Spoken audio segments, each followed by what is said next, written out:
السلام عليكم. لسه بنكمل كلامنا عن أصعب الكلمات في الإنجليش.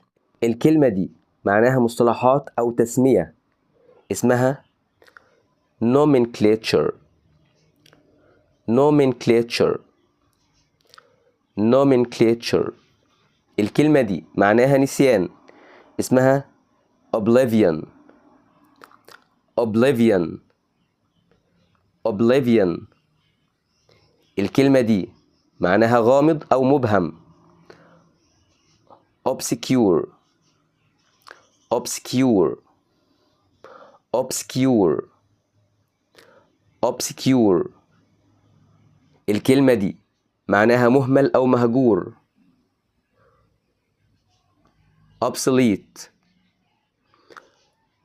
obsolete obsolete.